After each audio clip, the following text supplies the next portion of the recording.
नमस्कार दोस्तों, स्वागत है आपका हमारे आज के लेक्चर में। आज हम देखेंगे दोस्तों हाई कोर्ट, उच्च न्यायालय। आज अपना टॉपिक रहेगा उच्च न्यायालय यानी हाई कोर्ट। सुप्रीम कोर्ट है वो हम इंडियन पॉलिटी में पढ़ चुके हैं। उच्च न्यायालय हमने वहाँ भी पढ़ा था, लेकिन अब थोड़ा हम राजस्थान के संदर्भ में थोड़ा डिटेल में देख लेते हैं। साथ में वो चीज़ें भी रिवाइज हो जाएगी जो हमने इंडियन पॉलिटी में पढ़ी थी। अब उच्च न्यायालय का वर्णन संविधान में कहाँ पर दिया गया है?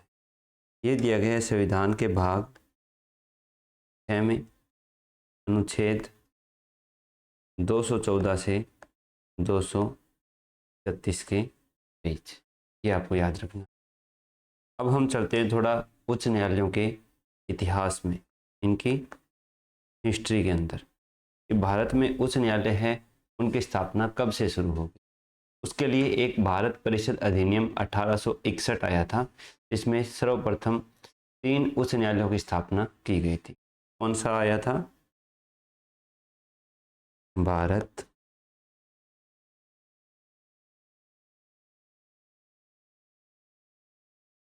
परिषद अधिनियम 1800।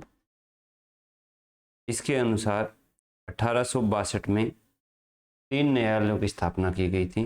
कौन से थे वो? पहला था कलकत्ता उच्च न्यायालय, दूसरा था बॉम्बे और तीसरा था मद्रास। इन 3 उच्च न्यायालयों की स्थापना ब्रिटिश शासन के दौरान भारत परिषद अधिनियम 1861 के अनुसार 1862 में की गई थी। कलकत्ता की गई थी 2 जुलाई को, बॉम्बे की 14 अगस्त को और मद्रास की 15 अगस्त 1962 को स्थापना की गई थी। इसके बाद में 1866 में इलाहाबाद हाई कोर्ट की स्थापना की गई थी।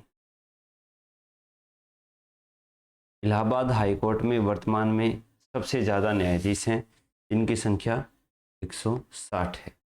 सबसे कम न्यायाधीश सिक्किम हाई कोर्ट में हैं, इनकी संख्या मात्र 3 है। ये आपको याद रखना। अब बात करें कि ऐसी कौन सी महिला जो हाई कोर्ट में न्यायाधीश बनी। उच्च पूरे भारत देश की बात कर रहा हूँ मैं। उच्च न्यायालय में प्रथम महिला न्यायाधीश ये कौन थी? अन्ना चंडी। ये केरल हाई कोर्ट में न्यायाधीश बनी थी। और उच्च न्यायालय में प्रथम महिला मुख्य न्यायाधीश, ये बनने वाली महिला का नाम था लीला सेठ, जो हिमाचल प्रदेश एचपी हिमाचल प्रदेश उच्च न्यायालय में प्रथम महिला मुख्य न्यायाधीश लीला सेठ बनी थी। तो ये हो गए कुछ फैक्चुअल क्वेश्चन। अब हम देखते हैं कि हमारे देश में कितने हाई कोर्ट हैं। हमारे देश में राज्य कितने हैं? 28। केंद्र शासित प्रदेश कितने हैं? 8। संविधान में हर राज्य के लिए शुरुआत में एक उच्च न्यायालय का प्रावधान था, लेकिन बाद में संशोधन करके ये लिख दिया गया कि एक या एक से अधिक राज्यों के लिए एक उच्च न्यायालय की व्यवस्था की जा सकती है। किसी उच्च न्यायालय को किसी यूटी का अधिकार क्षेत्र भी दिया जा सकता है और किसी यूटी का पृथक से उच्च न्यायालय भी बनाया जा सकता है। तो वर्तमान में 28 राज्यों के लिए 23 उच्च न्यायालय हैं और 8 केंद्र शासित प्रदेशों में केवल 2 केंद्र शासित प्रदेश ऐसे हैं जिनका अपना उच्च न्यायालय है। 2 कौन से हैं? एक हो गया केंद्र शासित प्रदेश दिल्ली और दूसरा हो गया जम्मू एवं कश्मीर। अब 23 हैं, बचे कितने? 5। कि 5 राज्य ऐसे हैं जिनका अपना उच्च न्यायालय नहीं है। इनमें एक हम याद करते हैं, नगमा से 4 स्टेट, एन से नागालैंड, जी से गोवा, M से मिजोरम, A से अरुणाचल प्रदेश। 4 तो ये हो गए। उसके बाद एक बचा जिसमें पंजाब, हरियाणा और चंडीगढ़ यूटी है, उसका भी हाई कोर्ट कहाँ पर है? चंडीगढ़ में है। तो ये आपको क्लियर हो गया होगा कि 28 राज्यों में से 23 हाई कोर्ट हैं और 8 केंद्र शासित प्रदेशों में 2 केंद्र शासित प्रदेश ऐसे हैं, दिल्ली और जम्मू कश्मीर, जिनका अपना उच्च न्यायालय है। अब हम केंद्र शासित प्रदेश भूल जाते हैं, कई बार मैं भूल जाता हूँ खुद, तो इसके लिए रिवीजन करवा देते हैं कि बाकी 6 कौन से केंद्र शासित प्रदेश हैं। एक हो गया पुदुचेरी, एक हो गया लक्षद्वीप, एक हो गया दादरा और नगर हवेली और दमन एवं दीव, ये एक साथ हैं 4। के बाद है अंडमान और निकोबार, और इसके बाद एक रह गया लद्दाख। लद्दाख भी यूटी है। कितने हो गए? 1 2 3 4 5। एक और भी रह गया है जिसका नाम है चंडीगढ़। ठीक है, तो ये हमें बार बार पढ़ते दौरान हम रिवीजन रखेंगे ना, तो हमारे दिमाग में ये चीज़ें बैठ जाएगी और हम इनको कभी भी नहीं भूलेंगे। तो ये हो गया राज्यों के अंदर उच्च न्यायालयों की स्थिति। अब हम देखते हैं राजस्थान के उच्च न्यायालय के बारे में कि राजस्थान का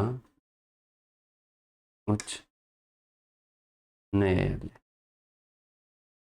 सबसे पहले हम देखेंगे इसका इतिहास। राजस्थान का जब एकीकरण हो रहा था तो उस समय ये मुद्दा उठ रहा था कि राजस्थान की राजधानी किसको बनाया जाए और हाई कोर्ट कहाँ पर बनाया जाए। इसके लिए B.R. पटेल समिति, B.R. पटेल की अध्यक्षता में एक समिति का गठन किया गया, जिसमें 2 अन्य सदस्य थे, लेफ्टिनेंट कर्नल P.C. पुरी और एक थे S.P. सिन्हा। इस समिति ने मार्च 1949 में अपनी रिपोर्ट सौंपी, जिसमें बताया गया कि हमें राजधानी है वो जयपुर को और हाई कोर्ट है वो जोधपुर में बनाना चाहिए। अब जयपुर जोधपुर ही उन्होंने क्यों चुना? जयपुर राजधानी इसलिए क्योंकि ये एक तो अच्छी तरह से नवनिर्मित शहर भी था, दिल्ली के नज़दीक भी पड़ता था, और जोधपुर था उसको इसलिए चुना कि जयपुर जोधपुर दोनों में थोड़ा सा संतुलन बना रहे। ये बड़ी रियासतें थी तो इसमें कुछ ना कुछ वहाँ पर जनता को, मान लो, या जो रियासतें थी उनको संतुष्ट करने के लिए कि उस समय संतुष्ट चले। विभाजन की स्थिति से निपट के इंडिया का एकीकरण हो रहा था, तो लोग हैं वो शांति से रहें, के लिए ये अलग अलग जगह किया गया। 4 खंडपीठें भी इसकी सुझाई गई, एक तो जयपुर में, एक कोटा में, एक बीकानेर में और एक उदयपुर में।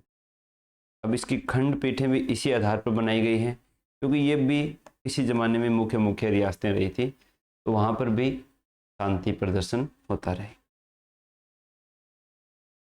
तो इसके आधार पर जोधपुर में हाई कोर्ट बनाना तय हुआ।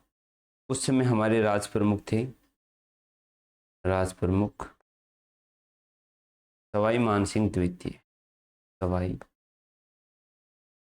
मानसिंह। इन्होंने घोषणा की कि 29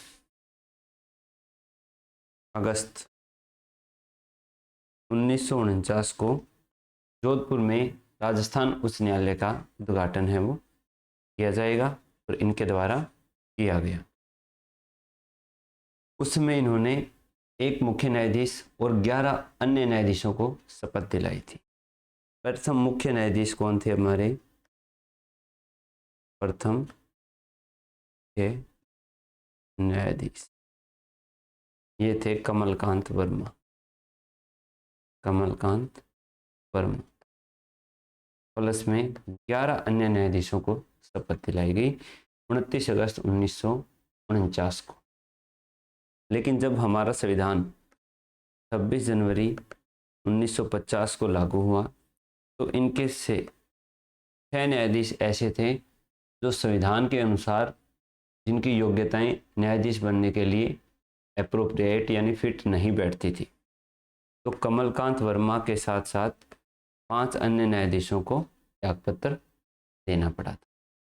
साथ में इसी समय 1952 में जो उदयपुर, कोटा और बीकानेर खंडपीठें थीं उनको भी समाप्त कर दिया। तो ये मानना था कि इतने अभी न्यायाधीशों की आवश्यकता नहीं है, ये नया नया उच्च न्यायालय बना है, खंडपीठें भी समाप्त कर दी गई हैं, तो हमें कम न्यायाधीशों की आवश्यकता है और ये न्यायाधीश राष्ट्रपति के द्वारा ही नियुक्त किए जाएंगे। तो ये यहाँ पर चक्कर हुआ। इसके बाद 1956 में जब राज्यों का पुनर्गठन हुआ तो उसके बाद पी सत्यनारायण राव कमेटी की सिफारिश के आधार पर जो जयपुर खंडपीठ थी इसको 1958 में समाप्त कर दिया गया। बाद में लोगों में भारी असंतोष व्यक्त किया गया तो 1976 में इसको दोबारा से खंडपीठ बनाया गया जयपुर को, और इसने अपना कार्य है वो 31 जनवरी 1977 से विधिवत रूप से शुरू किया और आज तक ये कार्य करती आ रही है। तो जयपुर को कब हटाया गया? 1958 में। दोबारा खंडपीठ कब बनाया गया? 1976 में। और 31 जनवरी 1977 से इसने अपना विधिवत रूप से कार्य है वो शुरू किया।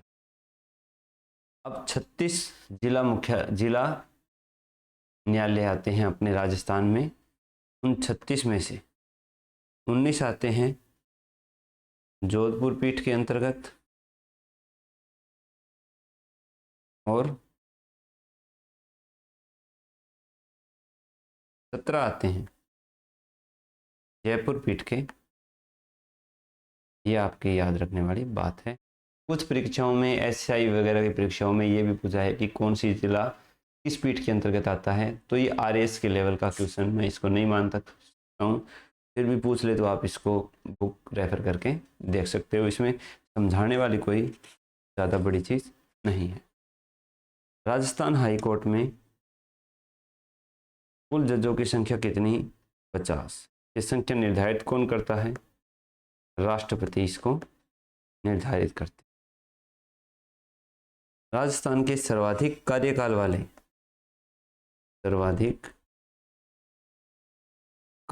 वाले न्यायाधीश कौन थे? कैलाशनाथ वांचू।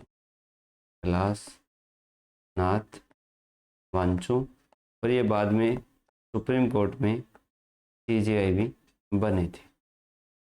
एक कैलाशनाथ वांचू थे और दूसरे थे JS वर्मा।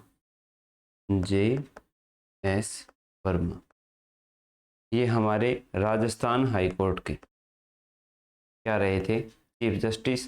और बाद में CJI भी बने थे कैलाशनाथ वांचू और JS वर्मा। लेकिन एक न्यायाधीश ऐसे थे जो राजस्थान हाई कोर्ट में मुख्य न्यायाधीश नहीं थे, केवल न्यायाधीश थे, और वो बाद में सुप्रीम कोर्ट में मुख्य न्यायाधीश रहे यानी CJI रहे। उनका नाम था RM लोढ़ा। ये आपको थोड़ा सा फैक्ट है वो याद कर लेना। तो ये हो गया अब हमारा इतिहास। अभी वर्तमान में कौन है? वर्तमान में है मनिंद्र मोहन श्रीवास्तव। वर्तमान में 3 महिला, पहली राजस्थान की महिला मुख्य न्यायाधीश कौन थी? पहली महिला न्यायाधीश ये थी कांता कुमारी भटनागर। ठीक है, ये हमारा फैक्ट वाला पोर्शन है वो कंप्लीट हो गया। अब हम चलते हैं अनुच्छेद 214 पे। अनुच्छेद 214 है वो राज्यों में उच्च न्यायालयों का प्रावधान करता है।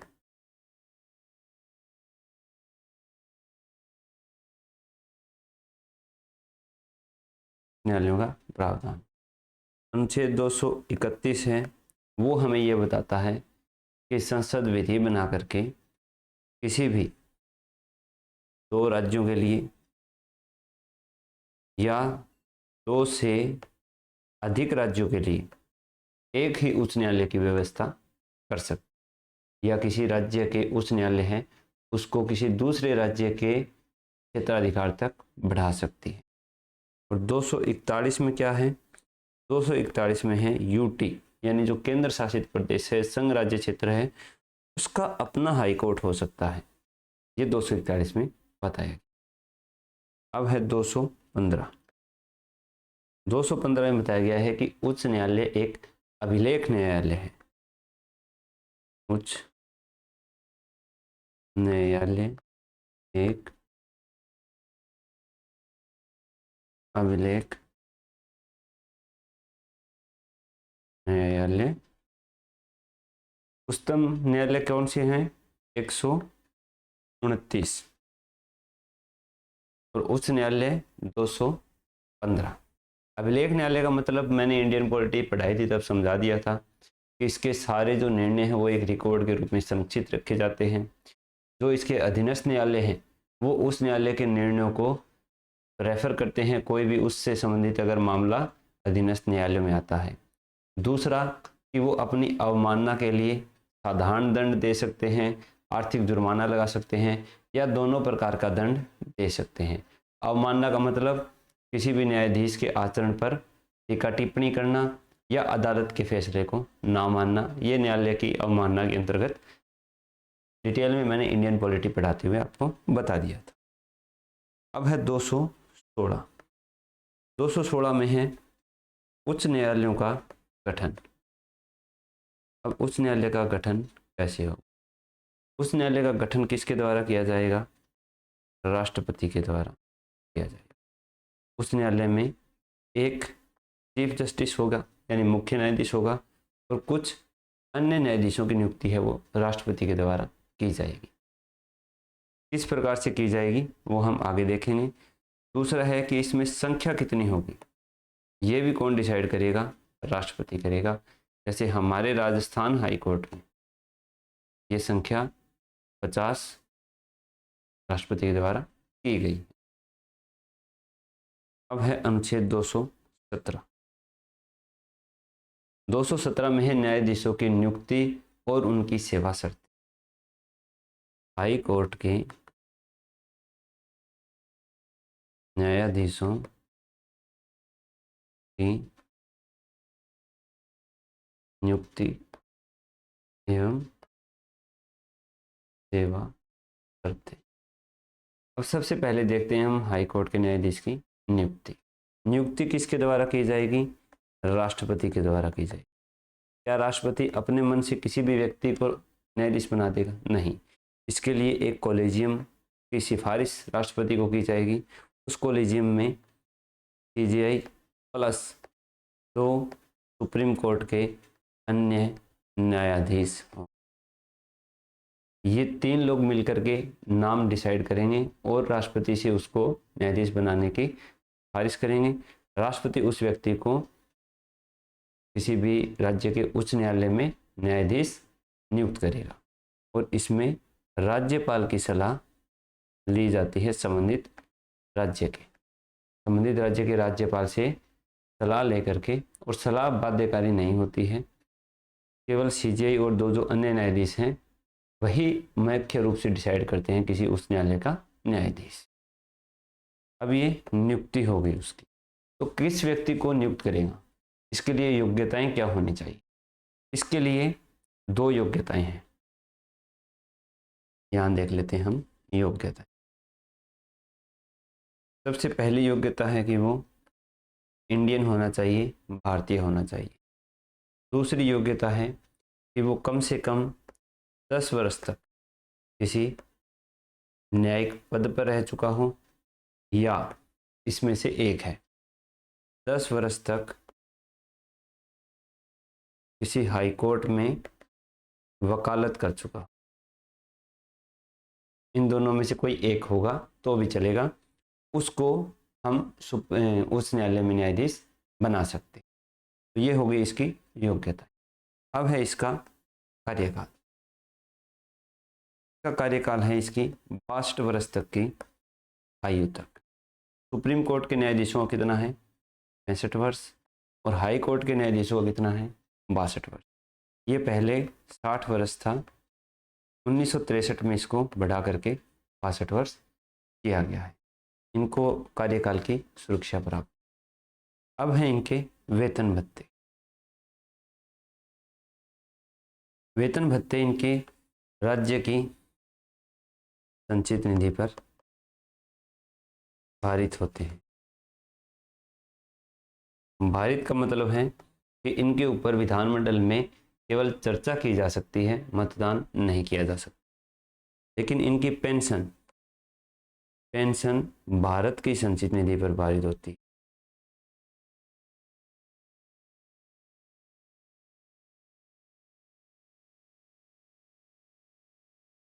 भारत की संचित निधि पर भारित होती है पेंशन। वेतन इनको संबंधित राज्य की संचित निधि से दिया जाता है। इनके वेतन भत्तों का निर्धारण कौन करता है? इनके वेतन भत्तों का निर्धारण है वो संसद के द्वारा किया जाता है। अनुच्छेद 360 के अंतर्गत अगर वित्तीय आपातकाल लगा हो तो इनके वेतन भत्तों में कटौती की जा सकती है, अन्यथा इनके वेतन भत्तों में अलाभकारी परिवर्तन नहीं किया जा सकता। ये हो गए इनके वेतन भत्ते। अब है कि ये कार्यकाल के अलावा किस प्रकार से अपना पद है वो रिक्त कर सकते हैं। सबसे पहला है त्याग पत्र दे करके। तो ये अपना त्याग पत्र किसको सौंपते हैं? शपथ इनको आगे आएगी राज्यपाल दिलाते हैं, लेकिन त्याग पत्र ये राष्ट्रपति को सौंपते हैं, क्योंकि नियुक्ति राष्ट्रपति के द्वारा ही की गई थी। इसके अलावा इनका क्या हो सकता है? स्थानांतरण हो सकता है, ट्रांसफर।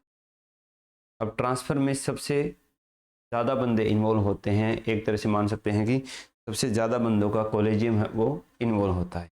ट्रांसफर में कौन कौन होता है? CJI होते हैं, प्लस में 4 अन्य न्यायाधीश होते हैं, प्लस में 2 हाई कोर्ट के चीफ जस्टिस होते हैं। कौन से 2 हाई कोर्ट? जिस हाई कोर्ट से इसका ट्रांसफ़र कर रहे हैं और जहां पर इसका ट्रांसफ़र हम कर रहे हैं। एक जिस हाई कोर्ट से ये निकल रहे हैं, दूसरा जिस हाई कोर्ट को ये ज्वाइन कर रहे हैं। दोनों के मुख्य न्यायाधीश से परामर्श ली जाएगी। तो 4 और 2 6 और 1 7 बंदों का कॉलेजियम सिस्टम है। स्थानांतरण राष्ट्रपति के द्वारा ही किया जाता है। इसके अलावा इस स्थानांतरण में उसकी खुद की सहमति होना भी आवश्यक है न्यायाधीश की। ये हो गया इसका स्थानांतरण। इसके अलावा इन पर एक प्रक्रिया है जिसको हम महाभियोग प्रक्रिया कह सकते हैं। महाभियोग शब्द तो राष्ट्रपति के लिए प्रयुक्त होता है, संविधान में इनके लिए रिमूवल का शब्द का प्रयोग किया गया है। उसके लिए इनको उसी प्रकार हटा सकते हैं जिस प्रकार से हमने सुप्रीम कोर्ट के न्यायाधीशों को हटाने की प्रक्रिया देखी थी। केवल संसद के द्वारा, यानी संसद की सिफारिश से ही राष्ट्रपति इनको अपने पद से हटा सकते हैं। उसकी जो प्रक्रिया है वो मैं आपको दोबारा बता देता हूँ कि किसी भी उस न्यायालय का न्यायाधीश है उसको 2 प्रकार से हटा सकते हैं। एक है सिद्ध कदाचार और दूसरा है असमर्थता। असमर्थता हो गई किसी स्वास्थ्य कारणों से या अलग कारणों से। सिद्ध कदाचार अगर उस पर किसी प्रकार के आरोप लग रहे हैं, भ्रष्टाचार के, रिश्वत के, इस आधार पर हटाने के लिए सबसे पहले प्रस्ताव संसद के किसी भी सदन में लाया जा सकता है, लोकसभा या राज्यसभा में। अब राज्यसभा या लोकसभा में प्रस्ताव लाने के लिए कुछ सदस्यों के समर्थन की आवश्यकता होती है। इन सदस्यों की संख्या लोकसभा में 100 है और राज्यसभा में 50 है। उस प्रस्ताव पर अगर लोकसभा के 100 सदस्य साइन करेंगे तभी वो प्रस्ताव लोकसभा में लाया जा सके। राज्यसभा में कम सदस्य हैं तो ये संख्या 50 रखी गई है। अब सदस्यों ने कर दिए साइन, तो इसके पास लोकसभा में प्रस्तुत हुआ है तो ये जाएगा अध्यक्ष के पास, लोकसभा अध्यक्ष के पास। राज्यसभा में प्रस्तुत हुआ है तो ये जाएगा राज्यसभा के सभापति के पास। अब लोकसभा अध्यक्ष या राज्यसभा का सभापति इसको स्वीकार करते हैं तभी ये सदन में प्रस्तुत किया जाएगा, अन्यथा नहीं प्रस्तुत किया जाएगा। मान लीजिए इन्होंने इसको स्वीकार कर लिया, तो स्वीकार करने के बाद एक 3 सदस्यीय जांच समिति बनती है। इसमें 3 सदस्य होते हैं। 3 सदस्य कौन कौन होते हैं?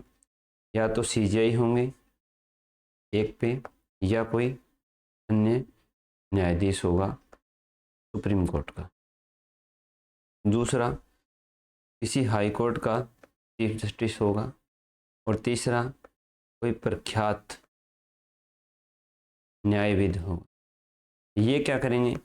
ये उस न्यायाधीश पर लगे हुए आरोपों की जांच करें। अगर ये कमेटी उन आरोपों को खारिज कर देती है तो ये प्रस्ताव यहीं पर क्या हो जाएगा? समाप्त। लेकिन अगर कमेटी न्यायाधीश को दोषी पाया जाता है तो फिर आगे प्रक्रिया होगी कि उसको दोनों सदनों से विशेष बहुमत से पारित करवाना। दोनों सदनों में विशेष बहुमत से। विशेष बहुमत का अर्थ उपस्थित सदस्यों का 2/3 और 50% से अधिक, जो भी अधिक हो उतने सदस्य इस पर अपना समर्थन देंगे तो फिर राष्ट्रपति उसको अपने पद से हटा देंगे। ये है किसी भी उच्च या उच्चतम न्यायालय के न्यायाधीश को हटाने की प्रक्रिया। ठीक है, ये मान लिया। अब हम आगे चलते हैं अनुच्छेद 218 पर। अनुच्छेद 218 में कुछ खास नहीं है। इसमें बताया गया है कि उच्चतम न्यायालय के कुछ उपबंध हैं वो उच्च न्यायालय पर लागू नहीं होंगे। इसके बाद आता है अनुच्छेद 219। 219 में न्यायाधीशों की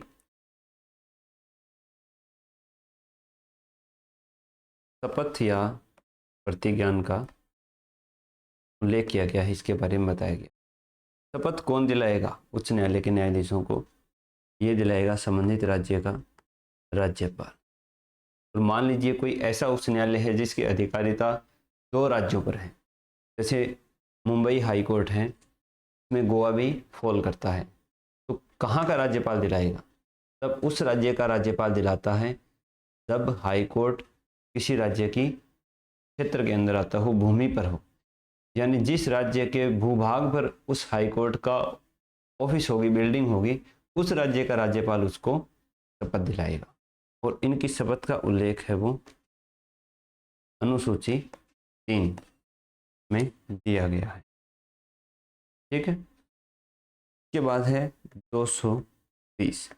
अनुच्छेद 220 में है कि कोई भी उच्च न्यायालय का न्यायाधीश है, वो रिटायर हो गया, उसके बाद वो क्या किसी न्यायालय में वकालत कर सकता है या सरकार के अधीन कोई लाभ का पद धारण कर सकता है?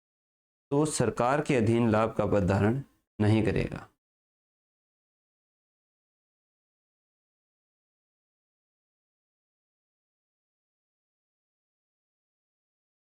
पद धारण नहीं करेगा। अब बात रही वकालत की, तो उच्च न्यायालय का न्यायाधीश है वो केवल और केवल सर्वोच्च न्यायालय में वकालत कर सकता है या उन उच्च न्यायालयों में वकालत कर सकता है जिन उच्च न्यायालयों में वो कभी नहीं रहा है।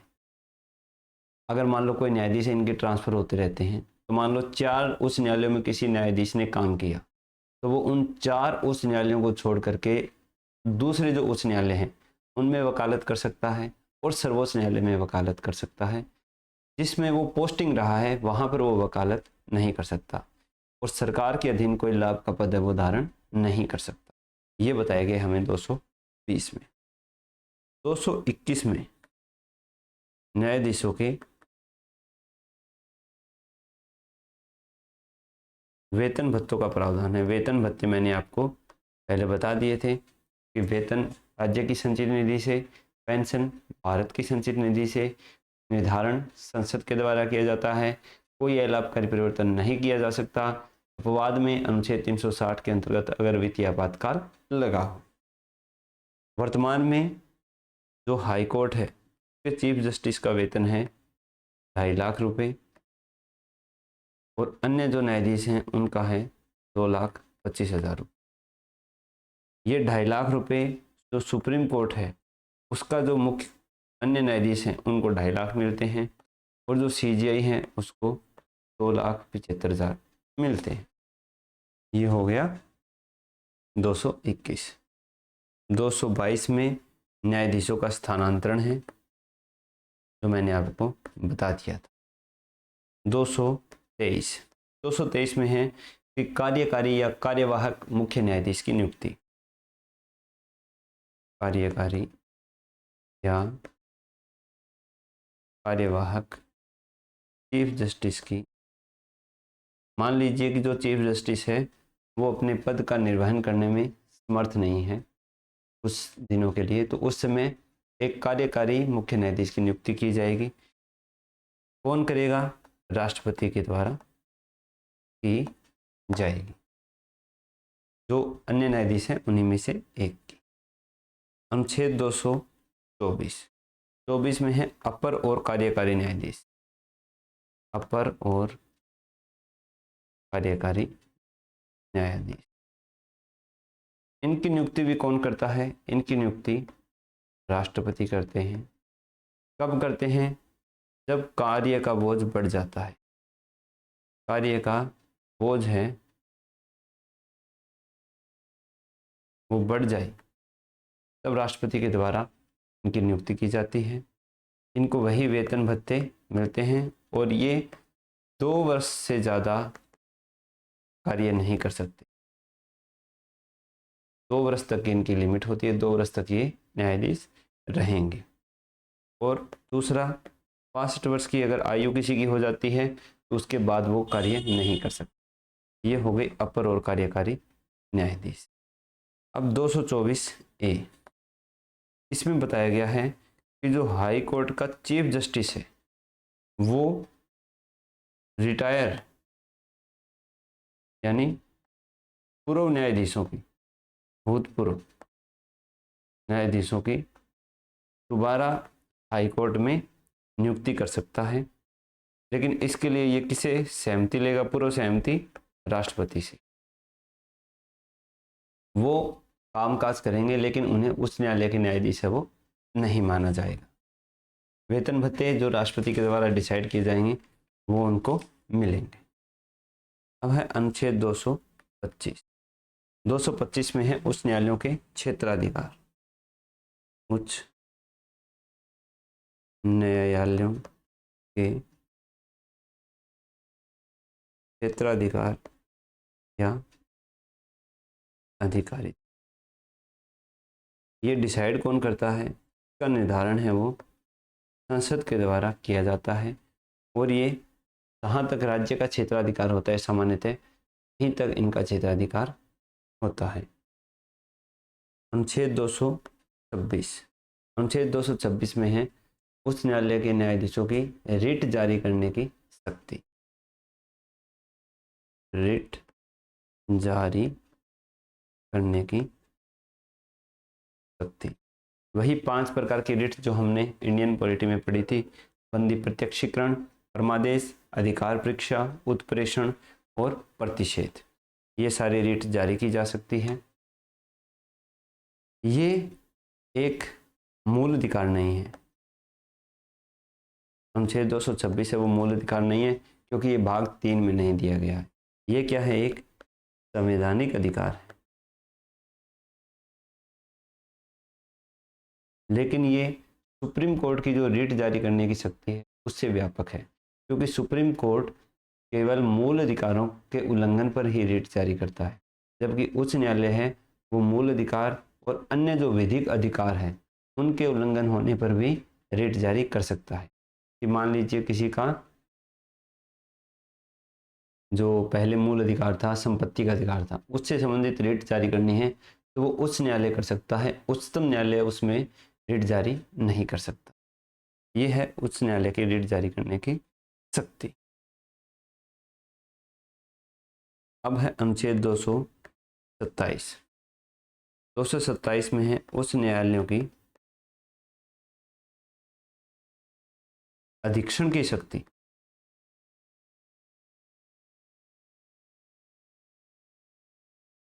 किसका अधीक्षण करेगा उच्च न्यायालय? जो उसके अधीनस्थ न्यायालय हैं, जो जिला न्यायालय हैं, उनकी अधीक्षण करेगा। जो अन्य न्यायाधिकरण आते हैं राज्य के, उनकी नियुक्ति करेगा।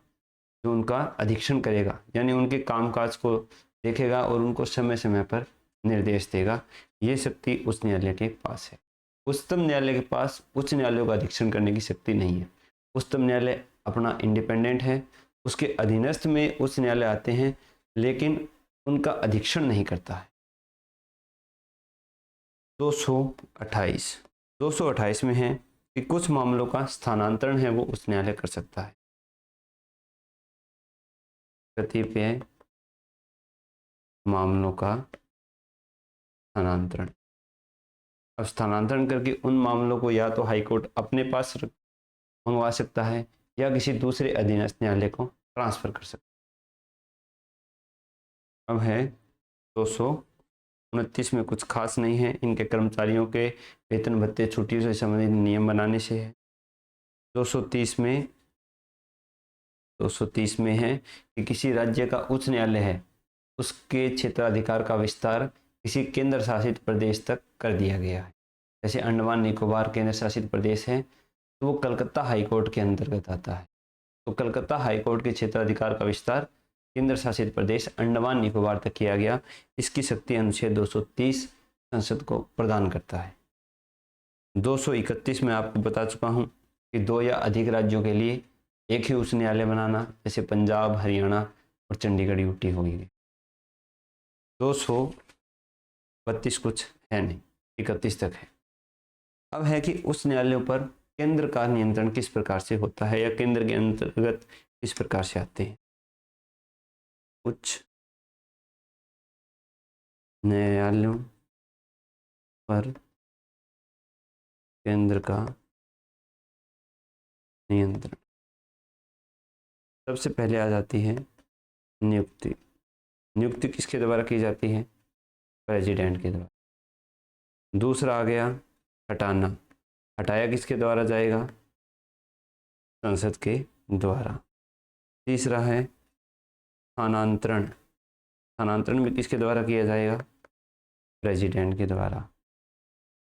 चौथा है कि अगर न्यायाधीश के आयु संबंधी कोई मामला आता है, उसका निर्धारण प्रेसिडेंट करता है सीजीआई की सलाह से। ये बीच में मैं आपको बताना भूल गया था, कार्यकाल में ये टॉपिक ऐड है, पॉइंट ऐड है कि अगर किसी न्यायाधीश की आयु से संबंधित कोई विवाद उत्पन्न होता है तो उसका अंतिम निर्णय राष्ट्रपति करता है सीजीआई की परामर्श से।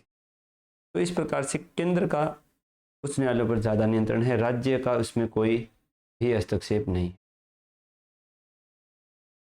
के बाद में है उच्च न्यायालयों की स्वतंत्रता।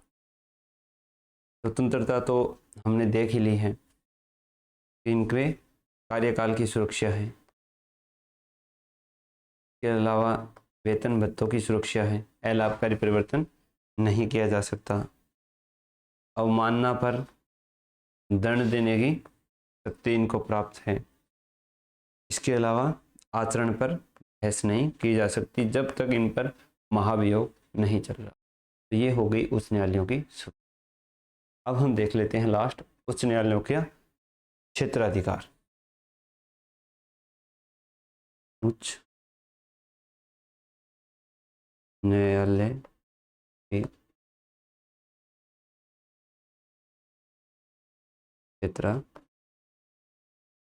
सबसे पहले हम देखते हैं प्रारंभिक क्षेत्राधिकार। प्रारंभिक क्षेत्राधिकार में कौन कौन से मामले आते हैं। सबसे पहला मामला आता है राजस्व संग्रह से रिलेटेड जो भी मामले हैं वो डायरेक्टली इसमें आ सकते हैं। दूसरा हो गया कि मूल अधिकारों से संबंधित, मूल अधिकारों से उल्लंघन होने पर उच्चतम न्यायालय भी हम डायरेक्ट जा सकते हैं, उच्च न्यायालय भी डायरेक्ट जा सकते हैं। तीसरा हो गया कि जो संसद सदस्य हैं या राज्य विधानमंडल के सदस्य हैं,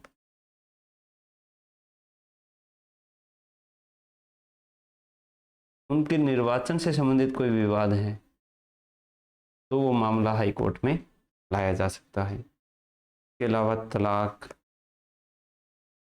उत्तराधिकार, ये मामले भी इसकी प्रारंभिक क्षेत्राधिकार में आते हैं। इसके बाद आता है अपीलीय क्षेत्राधिकार, यानी किन मामलों की अपील हम उच्च न्यायालय में कर सकते हैं। सबसे पहले तो ये हो गया कि जो अधीनस्थ न्यायालय के जो मामले हैं उनकी अपील उस न्यायालय में की जाएगी। जिन आपराधिक मामलों में 7 वर्ष से ज़्यादा की सज़ा दी गई है उसकी अपील उच्च न्यायालय में की जाएगी। तीसरा है कि अगर किसी न्यायालय ने मृत्युदंड दिया गया है तो वो उच्च न्यायालय के पास जाना ही जाना है। मृत्युदंड है वो अवश्य हाई कोर्ट के पास जाएगा। ये हो गया इसकी अपीलीय क्षेत्राधिकार। एक है इसकी न्यायिक पुनर्विलापन की शक्ति, न्यायिक पुनरावलोकन।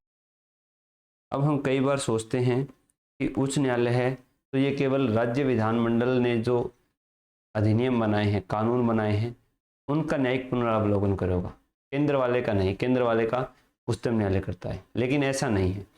जो उच्च न्यायालय है वो केंद्र और राज्य दोनों के द्वारा बनाए गए जो अधिनियम हैं उनकी जांच या उनकी वैधता की जांच कर सकता है।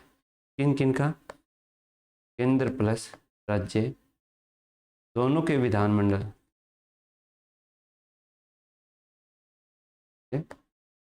विधानमंडल के द्वारा बनाए गए नियमों की जांच है वो कर सकता है। ये हो गई इसकी न्यायिक पुनरावलोकन की शक्ति। तीसरी हो गई रीट अधिकारिता, तो हम 226 में देख चुके। फिर है अधीक्षण की शक्ति, प्रशासन करने की, ये हमने 227 में देख चुके हैं। अभिलेख न्यायालय, ये 215 में हम देख चुके हैं। और अंतरण संबंधी यानी मामलों का एक न्यायालय से दूसरे न्यायालय में भेजना या अपने पास मंगवाना, 228 में हम देख चुके। अब एक शक्ति है जो उच्चतम न्यायालय के पास है लेकिन उच्च न्यायालय के पास नहीं है, ये है परामर्शकारी शक्ति। परामर्शकारी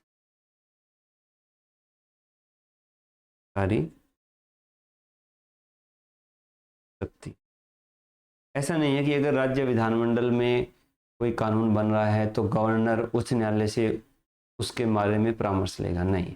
ये केवल और केवल अनुच्छेद 143 में प्रेसिडेंट और सुप्रीम कोर्ट के बीच में परामर्श के लिए दी गई है।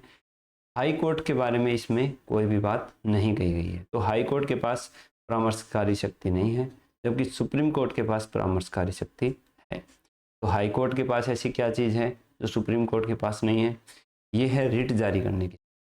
सुप्रीम कोर्ट केवल और केवल मूल अधिकारों के उल्लंघन पर रिट जारी करता है, जबकि हाई कोर्ट मूल अधिकार और अन्य विधिक अधिकारों के मामले में भी रिट जारी कर सकता है। ठीक है। सुप्रीम कोर्ट का जो मुख्य न्यायाधीश है उसके ऊपर कोई भी रिट जारी नहीं की जा सकती, लेकिन जो हाई कोर्ट का न्यायाधीश है जब वो अन्य न्यायाधिकरण है उनका प्रशासन देख रहा है तब उसके ऊपर अन्य न्यायालय के द्वारा रिट जारी की जा सकती है, क्योंकि वो उस समय एक न्यायिक अधिकारी ना होकर के एक प्रशासनिक अधिकारी होता है, तो प्रशासनिक अधिकारी पर रिट जारी की जा सकती है। तो इस प्रकार हाई कोर्ट के मुख्य न्यायाधीश पर भी रिट जारी की जा सकती है, रिट के क्षेत्राधिकार में आता है। गवर्नर और राष्ट्रपति को रिट जारी नहीं की जा सकती, ये भी आपको याद रखना। तो ये था अपना हाई कोर्ट, ये हो गया है कंप्लीट।